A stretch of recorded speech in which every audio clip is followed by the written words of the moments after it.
অতীত, বর্তমান ও ভবিষ্যৎ দুনিয়ার বিবর্তন। মানুষের বিবর্তন নিয়ে আলোচনা আমাদের পিছনের দিকে চোখ ফেরালেও প্রযুক্তির পৃথিবীর পরিবর্তনগুলো অধিক সময় পূর্বানুমান করা যায় না, তবে ভবিষ্যৎ কি ঘটবে সে সম্পর্কে আমরা সাধারণত আমাদের অতীতের জ্ঞান ও আলোকে কথা বলে ধারণা করি।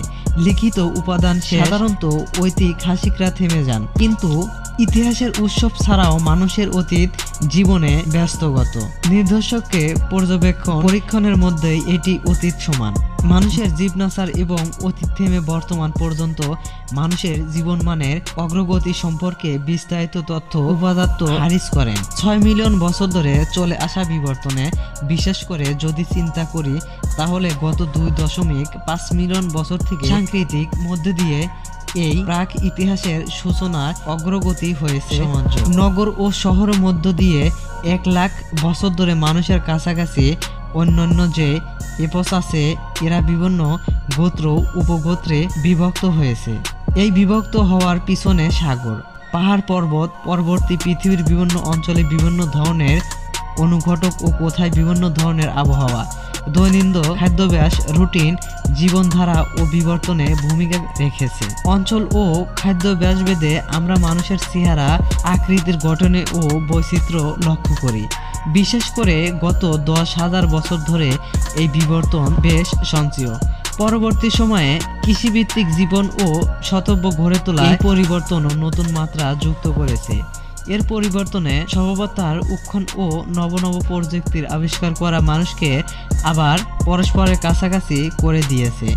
এই কাছাকাছি হওয়ার ক্ষেত্রে কখনো যুদ্ধের বিজয়, রাজ্য বিস্তার, উপনিষে স্পন ভূমিকা রেখেছে, কখনো ব্যবসাকে পেশা হিসাবে নেওয়ার কারণে একজন মানুষকে আরেক জায়গাতে যেতে উপস্থিত করেছেন। বর্তমান রাস্তাঘাটে রেল, উড়োজাহাজ, ইন্টারনেট আমাদেরকে আবার পরস্পরের সঙ্গে নবপলীয় সংস্কৃতিকে কৃষিভিত্তিক জীবন ব্যবস্থান মানুষ যাযাবার জীবন থেকে স্থায়ী বসতি গড়ছে। ফলে নির্দিষ্ট কিছুদিন পরিশ্রম করে পরবর্তী দিনগুলোকে শুয়ে বসে আরামে দিন কাটাতো, যা মানুষের হারের গন্তব্য কমিয়ে এনেছে। এখনো বর্তমান সময়ে আমরা অনেক বেশি ডেস্কে বসে সময় পার করি, যা হয়তো আমাদের এই হারের ক্ষয়মান আরো চলমান রাখবে। অন্যান্য এফ বা বানর প্রজাতির সাথে মানুষের কল্পনা করলেও মানুষের মাসেল ও কমে আসছে, বিশেষ করে আমাদের শরীরের উপর। আমাদের পূর্বপুরুষের প্রাণী শিকড় খনন করতে হতো, পরবর্তীতে তারা ক্ষেত খামারের খনন ও ফসল কাটত। কিন্তু বর্তমান চাকরি বলতে মানুষের সাথেই মানুষের জোড়াফাট। শব্দের ব্যবহার, কোডিং এর ব্যবহার, এতে ব্রেনের উপর প্রেশার বাড়লেও ও শরীরের উপর বাড়ছে না। আত্মহত্যার ঘটনা ঘটছে বেশি। একটা সময় পৃথিবী মানুষের কাছাকাছি 9 ধরনের প্রজাতির ছিল, বর্তমানে আমরাই। ভবিষ্যৎ কি হবে যদি মানুষের সংস্কৃতিভাবে আলাদা হয়? ধর্ম, শ্রেণী, জাত, এমনকি রাজনীতিও মানুষকে আলাদা করতে পারে। এই যে ওয়েলেস তার উপন্যাস লিখিয়েছেন, ভবিষ্যৎ প্রাণী ভিত্তিক মানুষের বিবর্তন ঘটবে। উচ্চ বিতর্কে দেখতে খুব সুন্দর, নিম্ন বিতর্কে দেখাবে কুৎসিত।